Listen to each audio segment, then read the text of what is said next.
Like at the school, I've been at the school I've been at 3 years, never did a full school. I have yet to do a full school year there in person. Wow. Okay.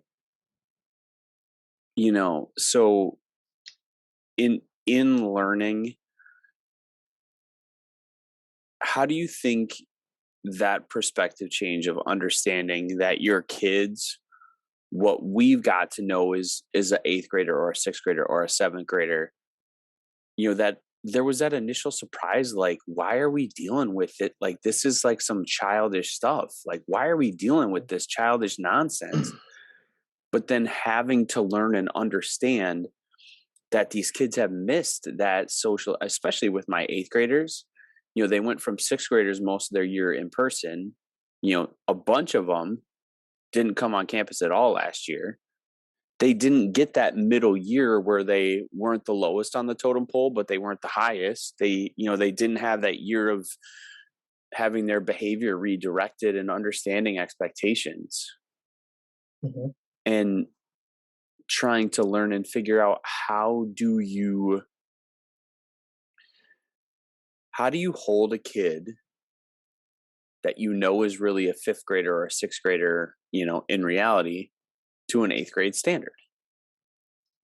How do you Well, how do you we touched on that yesterday when we talked about what is our situation, which is one of the questions that we talked. Like I said, we talked about yesterday, not yesterday, day before. And when you think about it, think about how much it helps you understanding how to redirect that 8th grader who is socially 5th grader, academically potentially a fourth or third grader, and emotionally a second grader.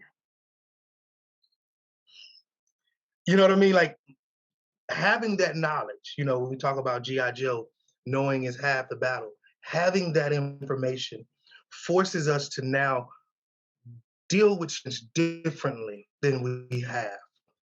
I feel like teachers who've had the experience of a broad spectrum of teaching from elementary through middle school have an advantage right now because they see the behaviors and seeing them in their correct age appropriateness. So to redirect them now, even though in your mind you're like, I shouldn't have to say this to a 7th grader, I shouldn't have to say this to an 8th grader, but you got to realize that these kids are not there. And this is not something, and teachers, please don't go back to your classrooms and use this as a weapon to be like, you're technically a grader sitting in my classroom, and that's why it's so hard for me to do this. That's not what we're saying that you need to do. But what needs to happen is there needs to be a conversation with your students so that they can understand developmentally where they're lacking and how they're supposed to conduct themselves. Because think about any culture. You go to a place, you'll learn real quick when you go to certain places. Okay, you don't clap after every scene when you go to an opera. You know what I'm saying? I remember the first time I went to an opera, I wanted to clap because I felt good, and I was like, yeah. But then I looked around and then nobody else clapped. So in my mind, it clicked. Okay, that's not what we do here. That's a cultural thing.